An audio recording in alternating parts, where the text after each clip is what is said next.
ప్రభువునందు ప్రియులారా, బాగున్నారా?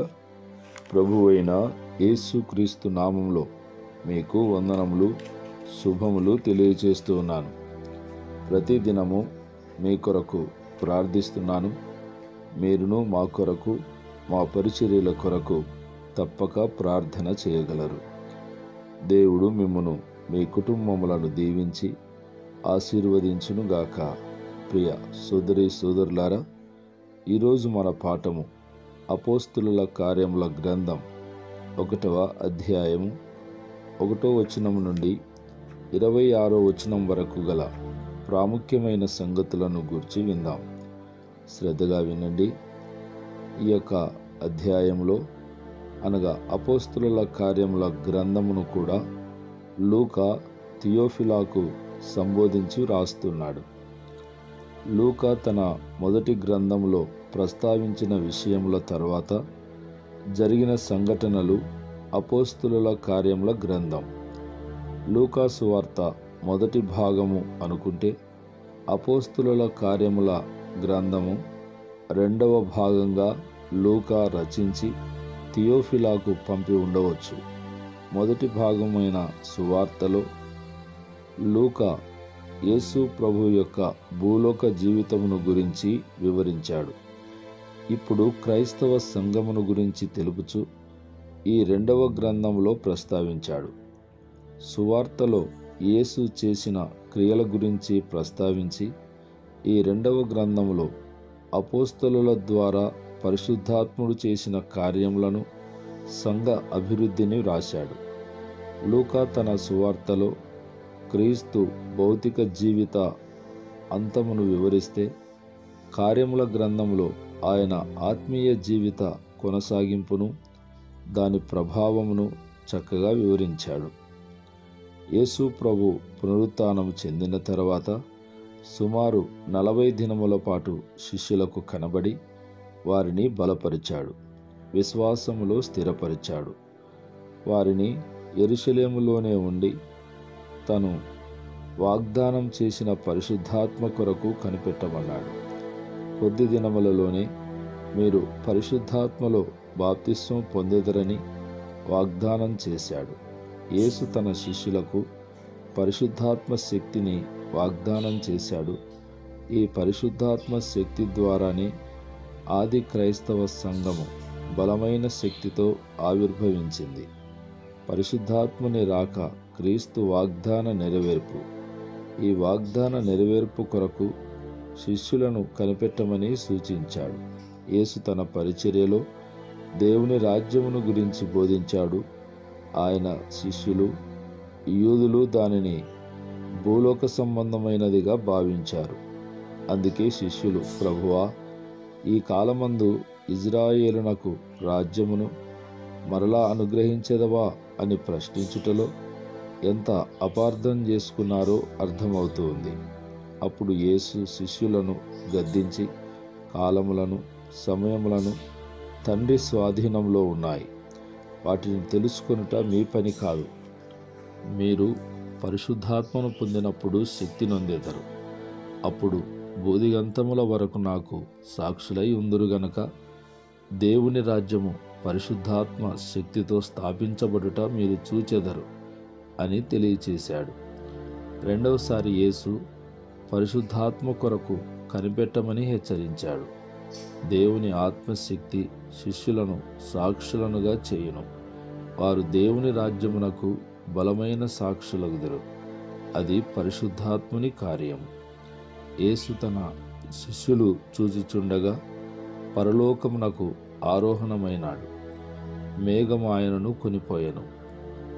అది విస్మయముతో చూచుచున్న శిష్యులకు తెల్లని వస్త్రములు ధరించుకొనిన 2 మనుష్యులు ఇద్దరు మనుషులను యేసు ఏ రీతిగా పరమునకు ఆరోహణమాయనో ఆ రీతిగానే తిరిగి వచ్చునని వారితో చెప్పారు. లూకా మాత్రమే ఆరోహణమును గురించి సువార్తలో ప్రస్తావించి దాని నెరవేర్పుని ఇక్కడ ప్రస్తావించాడు. యేసు పరమునకు ఆరోహణము చెందితేనే పరిశుద్ధాత్మను పంపుటకు అవకాశమున్నది. ఆయన ఆత్మరూపిగా తిరిగి రావటమే పరిశుద్ధాత్మని రాకకై సూచన అయి ఉంది. ప్రభువు తాను చెప్పిన మహిమలో ప్రవేశించాడని శిష్యులు గ్రహించున్నట్లు సాక్ష్యమిచ్చుట కొరకు ఆయన వారి ముందు ఆరోహణం చెందాడు.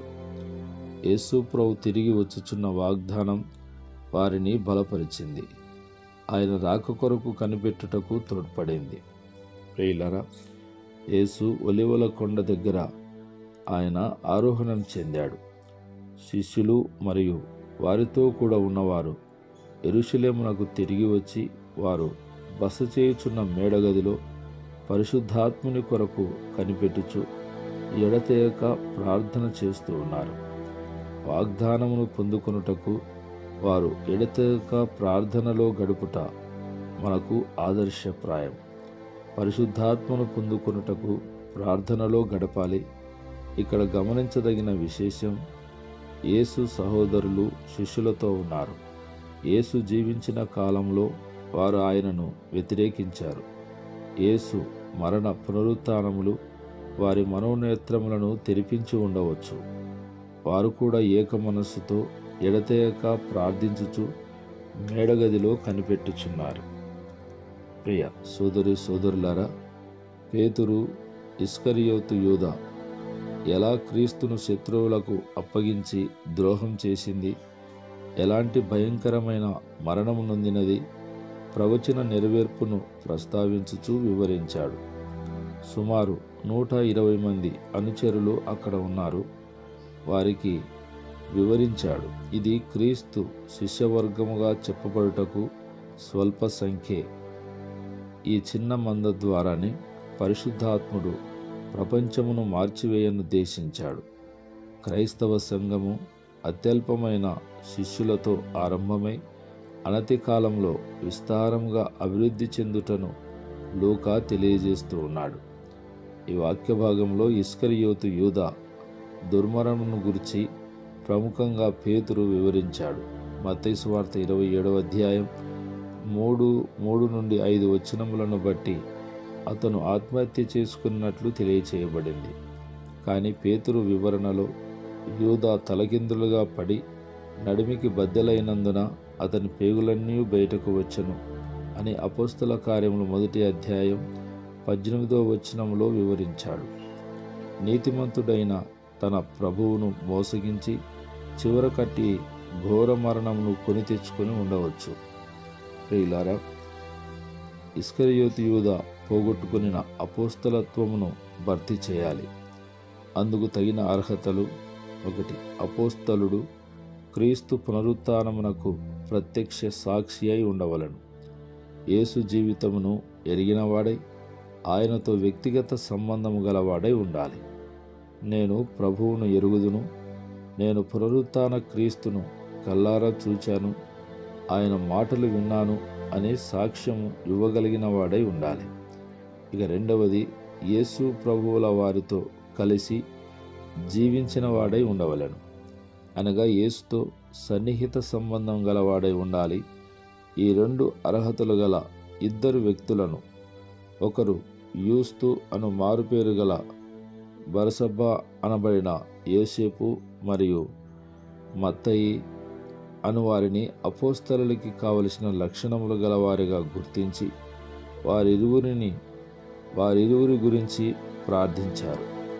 యూదా స్థానమును భర్తీ చేయుటకు, అపోస్తలులతో పరిచర్యలో పాలుపంపులు పొందుటకు అర్హత గలవారిని బయలుపరచమని పట్టుదలతో ప్రభువును ప్రార్థించారు. తర్వాత వారు ప్రార్థనాపూర్వకంగా వారిరువురి పేరట చీట్లు వేయగా మత్తయ్య పేరిట చీటు వచ్చింది కనుక మత్తయ్య అపోస్తలునిగా నియమించబడ్డాడు. ప్రియ సోదరి సోదరులారా, మరికొన్ని సంగతులు రేపటి పాఠంలో మనము విందాం. ప్రార్థన. మహాపరిశుద్ధుడవైన మా గనుడవైన దేవా, మీ ప్రేమ, మీ కృప, మీ బాహుల్యత చొప్పున మిమ్మును ఘనపరిచి స్తుతిస్తూ నాయన మీకు కృతజ్ఞతా స్తోత్రములు చెల్లిస్తూ ఉన్నాం. మీ అపారమైన ప్రేమ ప్రణాళికలో మమ్మను కాచి భద్రపరిచిన దేవుడవు. సజీవుల లెక్కలో ఉంచి మీ పనిలో పరిచర్యలో నాయన అనేకులకు దీవెనకరంగా మీకు మహిమకరంగా ఉండటానికి కృప చూపుతున్న దేవా, మీకు స్తోత్రములు. ఈ మాటలు ప్రతిదినము శ్రద్ధ కలిగి వింటున్న మా ప్రియ బిడ్డలను, వారి కుటుంబములను దీవించమని ప్రార్థిస్తున్నాను. తీవ్రమైన సమస్యలతో అనారోగ్యం చేత బాధపడుచున్న బిడ్డలను మీ నామములో ముట్టి వారిని స్వస్థపరచమని ప్రార్థిస్తున్నాను. చెప్పుకోలేని సుడిగుండం లాంటి సమస్యల నుండి మా ప్రియ బిడ్డలకు విడుదల దయచేయమని ప్రార్థిస్తున్నాను. వివాహ వయసుకు వచ్చిన బిడ్డలకు వివాహ కార్యములు జరుగుటకు కృప చూపమని యేసు నామములో ప్రార్థిస్తున్నాము తండ్రి. Amen, amen.